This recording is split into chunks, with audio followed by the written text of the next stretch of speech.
Today's episode of Gear Abby is presented by the one, the only, the most delightfully alliterative outdoor retailer in the game, Garage Grown Gear. Want to see the latest and greatest coming from the coolest and newest outdoor brands? Of course you do. Head over to garagegrowngear.com, click on the new button, and all shall be revealed, including looking for a one-stop shop option for all your outdoor bathroom needs? Obviously, I am. You're gonna check out the Pack Out bathroom. Pack Out. This is a tongue twister for me. This is a tongue twister. Yeah, this one's a little tough. Excited about the bathroom. Check out the Pack Out bathroom kit by Packed Outdoors, and you will get to poop behind that boulder with confidence. Starting at only $4. What a steal. Or tree. You know, you put behind the tree. Whatever. You don't want to limit it. Whatever you want. Could be You'll just a fringe of grasses. I don't know how you roll. Maybe a bear. Maybe behind a bear. Also, with a bear. With a bear. We don't judge. With your now sparkling clean butthole, you can camp confidently that night knowing that you'll leave 0 skid marks on your brand new Catabatic Gear Flex 40-degree quilt. Oh yeah. That could be yours for a clean, and we mean clean, $409. You get your money's worth, Garage Grown. They sure do. And if you wake up the next morning to rain clouds overhead and you want to stay dry on a budget, check out 3 Full Gears Rain Poncho. Just $36 of your hard-earned money will keep you dry in a pinch. Whether you're an ultralight backpacker or just an outdoorsy person who likes to poop, you'll find something to love when you head to the official gear shop of Gear Abby? Gear Abby? You'll find something to love when you head to the official gear shop of Gear Abby, garagegrowngear.com. You got questions going out of your mind. Someone with answers now that's hard to find. Like the what and the why and the how stuff works, or just where to go to avoid all the jerks. She's Gear Abby, Gear Abby, Gear Abby, advice that doesn't suck. Gear Abby. Hello there, my outdoorsy friends, and welcome to Gear Abby, where we tackle the controversial, weird, obscure, and taboo topics that other outdoor podcasts refuse to touch. I'm outdoor educator and writer Shawnté and I'm here to answer your burning questions about our relationships with outdoor people, products, places, and pastimes. And I want them all, because remember, there are no dumb questions, just smart advice. I know if you're new here, if you're old here, no matter who you are, this is how it works. You're going to send questions to deargearabby@gmail.com. Keep them coming. They're very good lately. And I'm going to answer a couple each week here on the show with this guy, my partner in gear, the producer of Gear Abby, and a gentleman who was 8 minutes away from my house last weekend and didn't even hang out with me, Colin True. Well, you know what, Shawnté? Touche, is touche the right word? Right back at you, if touche isn't the right word. Because you were 8 minutes from my house last weekend and you didn't hang out with me either, because we were, I think, on the same day in each other's hoods. As it turns out, neither of our faults. We're just we're like two magnets that are drawn opposite each other, apparently. Pushing each other apart. We can only be together when at a trade show or on the microphone. That's it. That's it. Yes. And someday we'll have to reverse the polarity so we can watch Lord of the Rings. I know. You know what? One day, we've only been talking about it for, I think, 3 years. So maybe in year 4. I really would give up watching it with you just so you would watch it, but I kind of would like to watch it with you. No, we're going to do it. We're going to do it this year. Okay, good. In 2026. Yes. The year of our Lord, the year of Lord of the Rings. Thanksgiving, it's back on the books. Thanksgiving. Okay. All right. So wait, before we dive into I was going to say human beings questions, but that is, yes, that we don't have any animal questions, even though I keep asking the marmots to send them that we know of. I mean, they may not have gotten email yet. They're a little slow in the wild. It's tough. Did you hear about the whole Ansel Adams AI business? I did. I'm not familiar. No, I've been traveling for work all week. I am out of the loop on headlines. So what's going on? Love telling you about who is ripping off Ansel Adams, or Ansel Adams was ahead of his time and actually using AI back in the day? Like, what's going on with Ansel Adams? He was a pretty progressive thinker as far as his art, is concerned. But so this New York gallery owner, we're already starting in a bad place, James Danziger, took an Ansel Adams photograph. It's Moonrise over Hernandez. And he asked AI, he put a prompt into AI and asked it to render the photograph in color in a realistic way, which in and of itself, whatever, okay, do your thing. But then he sold prints of it for $10,000. Wow. Yeah. I was like, well, ballsy, dude. You kind of have to respect the effort, the hustle maybe, even if it's completely horrible and he's a bad person. No, I was like, sir, and the Ansel Adams Trust, of course, is like, I'm sorry, we are the purveyors of this artist's legacy. Like, you didn't mention anything to us. You didn't ask us. You didn't prepare us to hear about this happening. And this guy doubled down and he's like, listen, I used AI to transform a work in the public domain. Suck it. Like, that was basically what his public statement boiled down to. Actually, I'm flipping it around. Who are the morons paying $10K for something and not researching what it is that they're buying? Like, the original sold at auction for $600,000. So, I guess $10,000 is a steal for a color version Even of more Ansel of a red flag, people. Right? No, I think they knew. He put it in the description of the piece. Like, nobody who bought it. He was honest about it. He wasn't I thought he was lying. trying to He was just like, oh no, this beautiful $10,000 for me to do an AI prompt, essentially. He actually sold some? Yes, and I feel like this is NFTs all over again. I am so confused. I know, me too.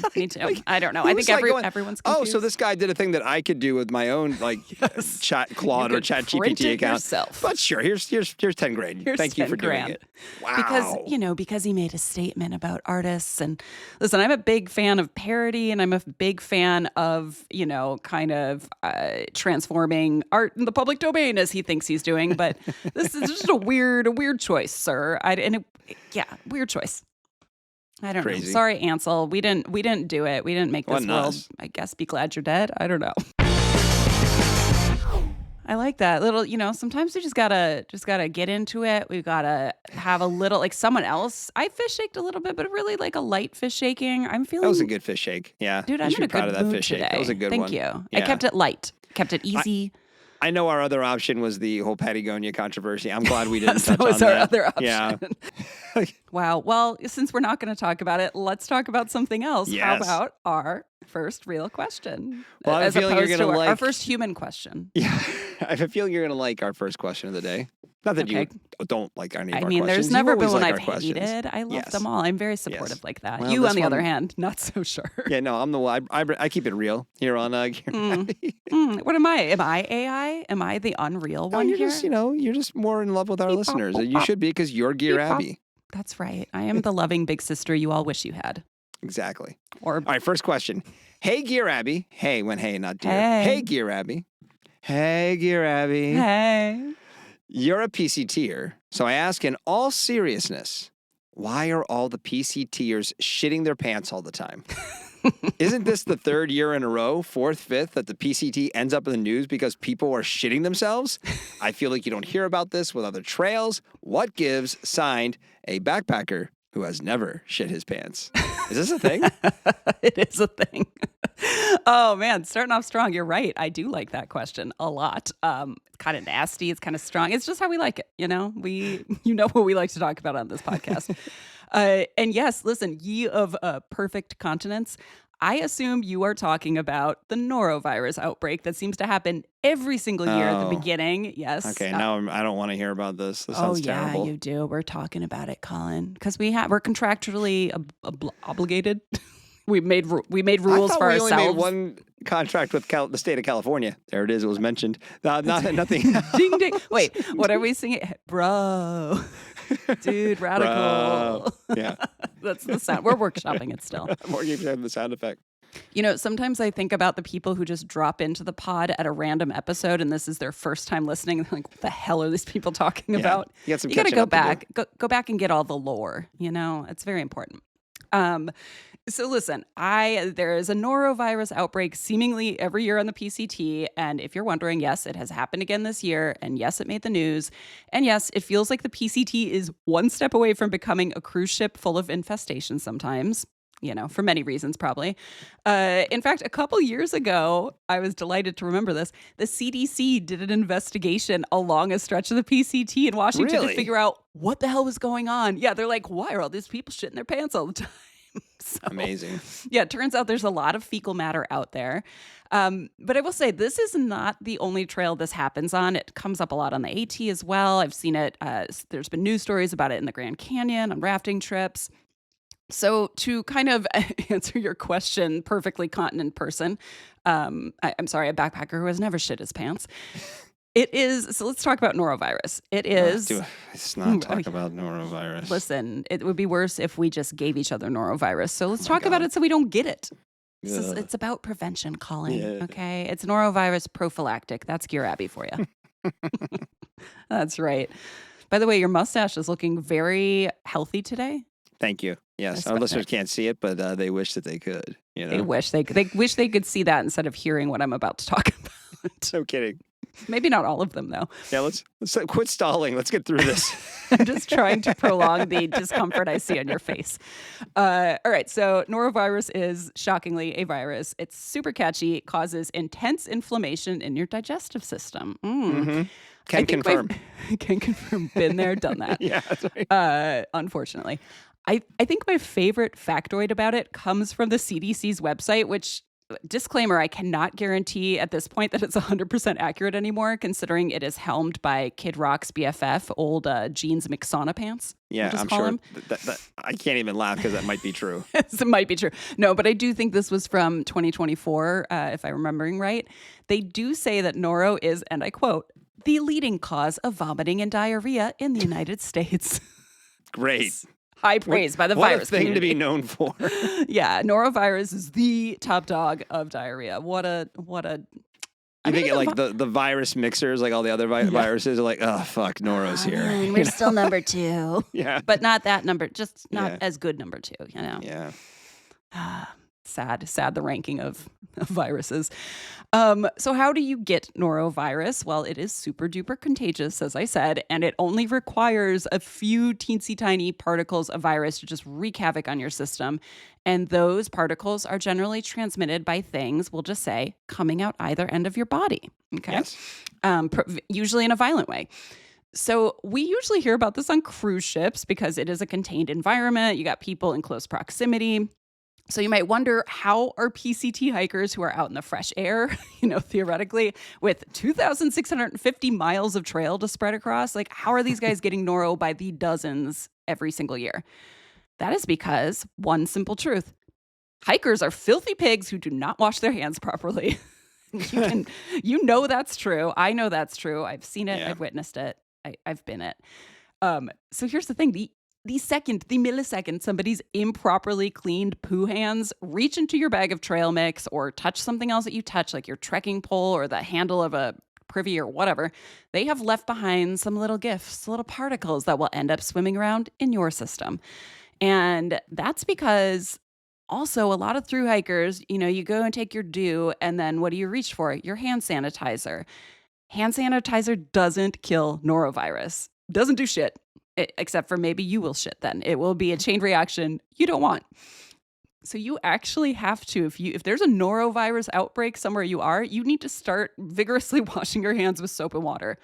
Carry that, like this, I've really met maybe like 3 people in the history of my thru hiking who carry soap on the trail. I'm one of them. But this is why I think, once again, the bidet comes in clutch. Dude, the bidet, because it's like having a faucet. I'm making hand motions right now to show Colin. You could you wash your hands in it. You do the soap. It is a good time. You're also cleaning your butthole. Like the whole thing is winning. Okay. Get the bidet, people. You won't get norovirus if you use the bidet to wash your hands with soap. I would not make a guarantee on that. I mean, I can't. You're right. I can't guarantee any of this. Most of you are filthy animals. Yeah, but listen, dear writer, if you want to continue your unblemished record of not shitting your pants, you want to make sure to wash your hands after you go to the bathroom and before putting anything in your mouth. Anything in your mouth. Don't share snacks. Don't share anything with disgusting people with their poo hands. And, obviously just steer clear out of anyone on trail who's making it rain out of both ends. And you'll be fine, in theory. But I can't promise you that. Yep, this is proof that you love all our questions, and there are some that I don't. We need to move on from this. I have PTSD from children bringing norovirus into our home. I don't need to spend any time talking about norovirus. If anybody wonders, if you've never had it, just the fear in Colin's voice is all you need to hear. Also, here is the thing you need for maybe the motivation to hike a solo hike and embrace the solitude. Stay the hell away from other people who are gross on the trail, because that's where you're going to get it. That's where you're going to get it and a whole lot of other its. Colin, I'm very proud of you. You were very brave just then. You look like you're having a little bit of PTSD, aren't you? Well, especially now that I'm back in sort of a business travel thing. Like that's definitely a deep-seated fear of like, is that going to hit at the wrong moment? Like the airplane door closes and it's like, oh, here we go. Listen, have you ever tried being high for 48 hours and having to get on an airplane? But you didn't mean to be high for 48 hours, and then you had to get on an airplane and try to be a normal human. Also, you had to go through the airport and try to be a normal human. I'm not saying who may or may not have experienced this, who may or may not have eaten a grain of hash and had subsequent consequences that were very intense and then had to get on the airplane. And to me, maybe that is now my biggest fear, that would happen again. And I would probably rather shit my pants on the plane than have that happen again. And to me, it wasn't me, to someone. And that was the moment where Gear Mom turned off the podcast. Okay. Gear Mom has never listened to the pod, I believe, okay, because good. I feel like I would be getting texts and emails all the time. You would hear more. So, yeah. Like, what's wrong with you two? I don't even think she listened to the episode her husband was on. So, right. Mom, if you are listening, she likes to send questions, but I guess she doesn't want to know the answers. But you know who does? Probably our next question asker. So why don't you? Excellent segue. Amazing. All right, here's the next question today. Dear Gearabby, hi. I'm a college junior and love your podcast. Look at us getting with the youngs. Thanks. The youngs are digging Gearabby. Thank you and Colin for the entertainment. You should tour college campuses next year and do live shows. We're available. Hey, just call us. Yeah. Anyway, here's my question. I started learning how to climb with our school outdoor club this year, and I love it. And I'm totally addicted. I already bought a pair of cute shoes. Let's go! Anyways, I got to climb at a popular climbing area with some other people in the club who had ropes and stuff, and they let me borrow a harness and anything else I needed, except no one had helmets.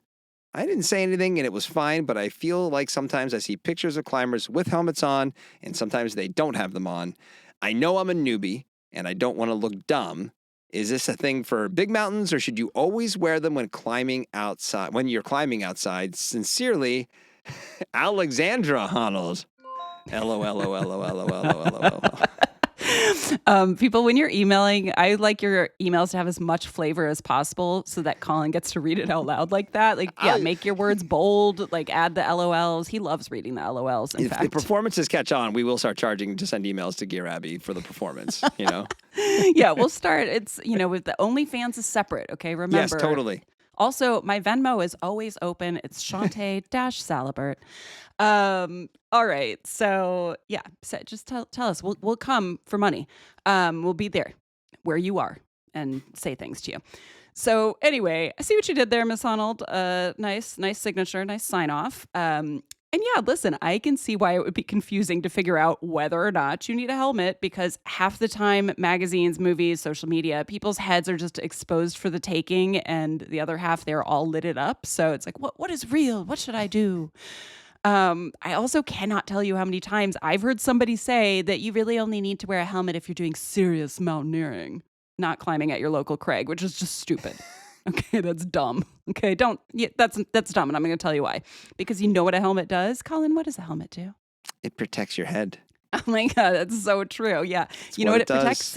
It protects it against things like falling rocks, falling gear, other stuff falling. Smashing into things. Smashing into the wall when you take a whipper. Yeah, somebody drop kicking you on the way down when they fall. The helmet is there to protect your head. It is a very simple thing, and it is a very important thing.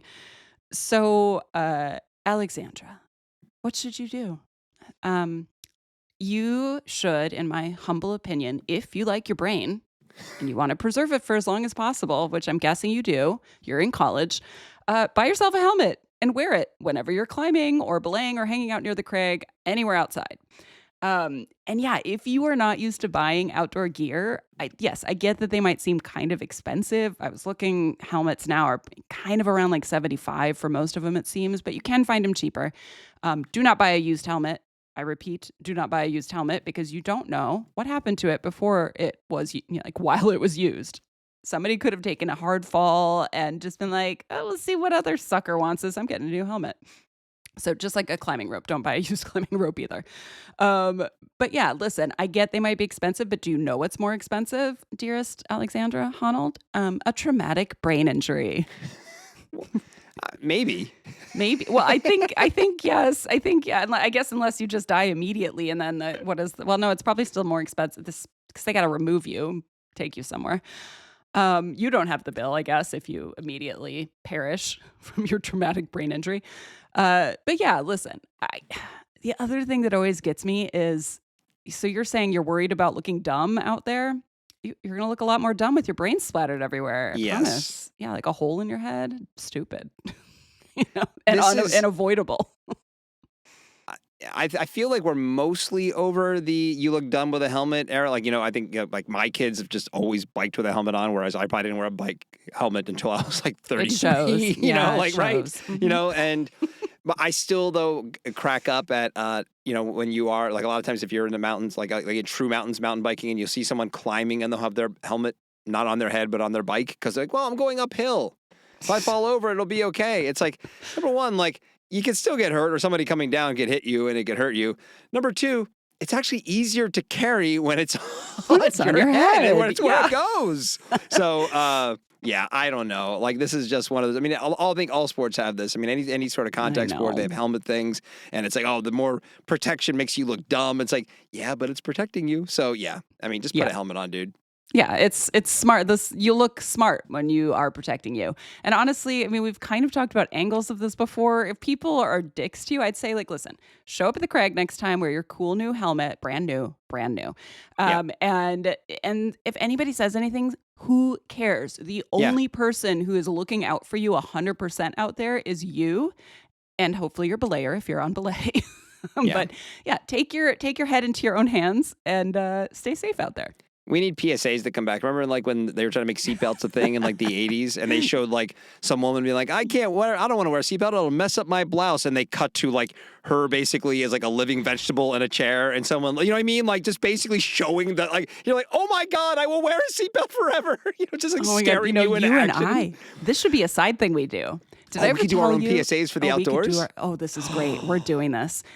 Great. Stay tuned, people. Colin and I are going to workshop this when he has a free 2 seconds, which won't happen ever. But listen, did I ever tell you the story of the meth PSA from the 90s? No.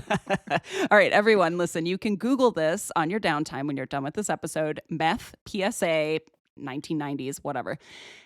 So I was on the Colorado Trail with MacGyver, and one day we were walking along and through kind of a boring section. We were on Collegiate East, if you know, you know. And he just starts, he's like, hey, Rustic, that's my trail name. Have you ever seen this PSA? And we sit down and he has service, so he plays it on his phone. And it is a lady, like these people look absolutely crazed, but they're doing really efficient things with their craziness, like all methed out. But she's like, get these bugs all out of my hair, get this dirt all out of my house, meth, meth. Oh yeah, she's singing. Oh yeah. And PSAs need to come back. Oh, it's so good. It's great. So, the best thing, though, is that MacGyver and I are hanging out on the trail. He shows this to me, and then we start hiking again. I start humming it because it's super catchy. You will know once you hear it.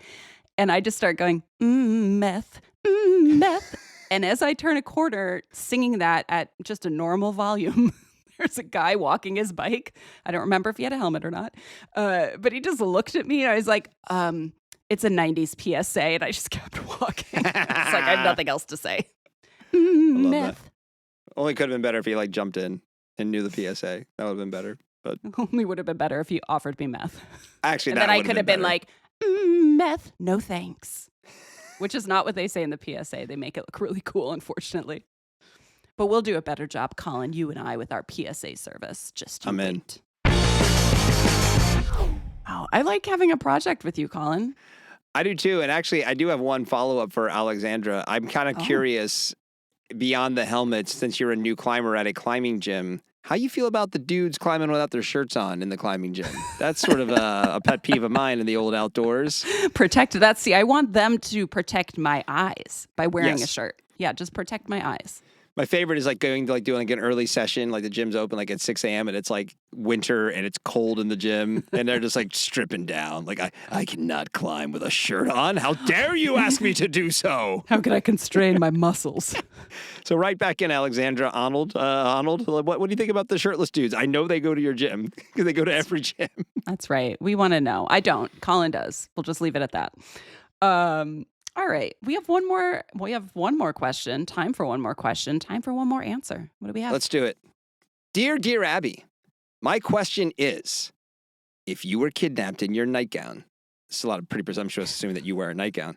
If you were kidnapped in your nightgown and taken by the Ice Planet Barbarians to their ice planet, and you can only take 3 things with you to survive, what's in your go bag? Signed, Anna. Okay, so this needs an explanation because, first of all, it does at all. Oh no, it does because you're gonna love it, Colin. My friend Anna actually sent this question to me as a voice text, and I would have just played it here, but I could not figure out how to save the audio from voice text because I'm an old. So hence me writing it down. And second, this question makes absolutely no sense unless you learn that the Ice Planet Barbarians is a series of sci-fi romantasy books written by somebody named Ruby Dixon. I'm just going to assume that's a pen name. Yours. No, it's not mine. Yes, it is. You wish. You're Ruby Dixon. Ruby Dixon. It really does sound like a made-up name. Even though they're both real names. Like Ruby Dixon shouldn't ever be together in the same, unless you're a stripper. Ruby, or maybe you're a drag, Ruby Dixon. Maybe you're a drag queen. I don't know. Maybe Patagonia can change her name to Ruby Dixon. It was a throwaway joke, and we're just continuing on with it. We cannot stop. Anyway, I went to this author's site and I discovered, I cannot tell if it was to my horror or whatever, that this isn't just a trilogy like a lot of these things are. There are 33 individual books listed on this website. So you got the original Ice Planet Barbarians. There's also Having the Barbarians Baby. There's Ice Babies. Barbarians Heart.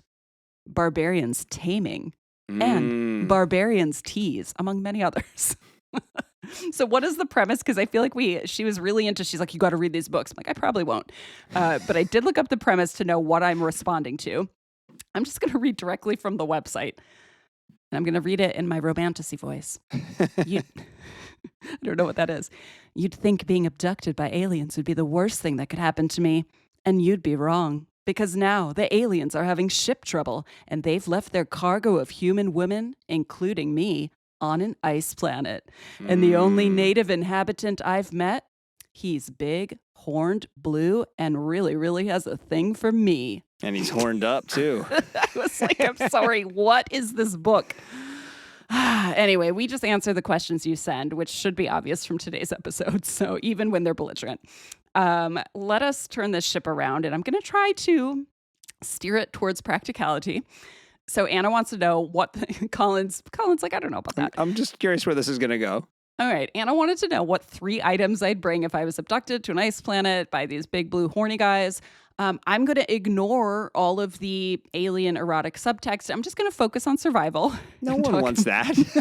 Talk about real gear, Colin. We want the alien erotic subtext. That is for the OnlyFans. Okay, we can't give it all away for free. Have you learned nothing? But I feel like by not talking about it for this question, you are kind of kink shaming in a way. I'm not. Maybe I'm not sharing my kinks. Not everyone needs to know everyone's kinks, Colin. All right, that's fair. That's fair. Anna's fine with us knowing her kinks, though. She said I could just use a real name. So her name is indeed Anna. So first of all, I'm guessing that a planet made out of ice is pretty cold. And even though all the ladies are apparently warming up in the loving embrace of muscly alien men. And each other, I'm guessing. Probably. I don't even know because I haven't read the book. And I will not. I'm sorry, Anna. Yet, until she threatens our friendship over it. I am going to grab a full set of wool base layers. And yes, I'm counting that as my first item altogether. So for me, that's going to be a pair of wool and gingy socks. Did I say it right, Colin? You did. Well done. Okay. I've trained you well. Just forget about the second N. Icebreaker undies. I love their undies. If I still had it, my Bronwyn bra. Which is in Denmark. Which is in Denmark still. And probably a base layer set. Probably because you were abducted by the ice that's what barbarians. happens. They're trying to take you all the way up to Scandinavia. If they could leave me there, I'd be okay with that. They're like, oh, sorry, we had to drop her. She's not good enough for us. I'm fine with that. That's fine if I don't make the cut. Like, I'd prefer not to make the cut. Okay. Fair. But if I did make the cut, I would also have Ridge Merino base layers. That is my faves. I love their Crowley tights. I love their Solstice hoodie, which is not thick enough for the Ice Planet. I would pick one of their more heavyweight, wool tops. So that's item 1. Item 2, I will say, even though I am pretty sure I saw at least half of those 33 covers feature some big blue guy lifting or like otherwise holding a lady in his big alien muscly arms, I would like freedom to move on my own when I'm abducted. So Sure. I am going to bring a pair of crampons that are already affixed to a pair of boots. Again, 2 in 1. We're just counting this as one item. Also handy, handy if a barbarian gets a little handy. Yes. Handsy, Yes. just give him a little kick. Yeah, I am an independent woman. I don't need to be manhandled or alien handled or anything. I'll tell you when I want that alien loving, and it ain't right now. That's right. I choose. That's right. Take these. That's going to be my black diamond contact clip crampons. Contact clip crampons. And by the way, crampon is one of Anna's favorite words. She is so mystified and delighted by it. So it's a pretty great word. Crampons. Do you want the big blue aliens to say crampons to you when you're abducted, wear crampons Anna? when they're doing big blue alien things, Yeah, which we are unspecified because I'm not reading the books. But if any of you have read the books, deargearabby@gmail.com. I want to know, and I want to know if you read a second one after that. Like, where are you in the series? Could we do sort of a heated rivalry style adaptation of this, Oh, I like that idea. Okay, well, more things to workshop. Ice hockey. Yeah. Ooh, wait, a crossover episode. Oh, there we go. Okay, Ruby Dixon, get on this. We're giving you free ideas now. This is free consulting. You only get one idea per 33 books. All right, so crampons, bringing those. I don't actually have a pair of winter boots right now, which I need to rectify, but if I did, they would be attached. So my last item, I had to really, 3 items isn't a lot, even though I'm already bringing 8 items. I have zero interest in bedding down with a large blue alien who abducted me. So I am going to bring a 4-season tent, probably something like the Mountain Hardwear Trango 2, which is honestly top tier, like best of the best. Every time I see a list that's like best winter 4-season backpacking tents, this one is on top, and it is good reason. It's bomb proof, very expensive, but this thing it's existed for decades, I think. I think this is probably one of the first Mountain Hardwear tents that came out, and people still have their Trango 2s like many years later. So I'm going to trust that I can climb inside of that and not have to cuddle up with the blue alien guys, and I feel good about that. So until you meet the blue alien of your dreams, and then you'll have That's true. I guess I shouldn't. Yeah, exactly. I should keep my heart open, shouldn't I? You never know. Yeah. You never know. What about you, Colin? What if you were abducted? Well, I did a kind of traditional 2026 thing, and I decided to ask AI what I should bring and I think which one did you ask? I kind of do too, but I think you could tell that I do some work on the podcast occasionally in AI because it's very Gearabby coded in its answers. Oh, God. First one was a solar powered Kindle with every book you love. Wait, what was your prompt? If I was being abducted into the world of Ice Planet Barbarians, what are 3 items I should take with me when I am abducted by the Ice Planet Barbarians and taken to their ice planet? Okay.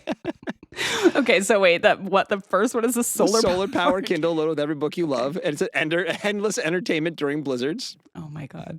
And you can become the planet's librarian and immediately gain social status. See, this is maybe the one good thing AI is used for. It just keeps going. Number 2, an industrial-sized supply of moisturizer and lip balm. Because everyone focuses on the giant blue aliens and nobody talks about the ice planet part. Oh my God, I don't know if I've ever laughed this hard while recording. And the last one, I think this is just right. This is like, you can tell this is Gearabby. A really good insulated stainless steel mug for hot coffee, hot tea, and hot broth, doubles as a weapon in a pinch. Oh my God. That means that the AI knows the theme of the book that you've been abducted. And also has probably read like every transcript of Gearabby. So I think it kind of knows. Oh my God. Terrifying, but also, okay. You know what? Sure. Good luck to you with your survival, so remember, Colin. listeners, more humping animals. Yes, or just never. We asked for that last general. week. So that's still an open request. We have not gotten any since last week, so please get on it. Thoughts on the shirtless climber dudes in your climbing gym? Yes, please. And more Ice Planet Barbarian questions, please. Yeah, keep going. I like to include one question every episode that is just absolutely off the rails. So be that person and delight us. deargearabby@gmail.com.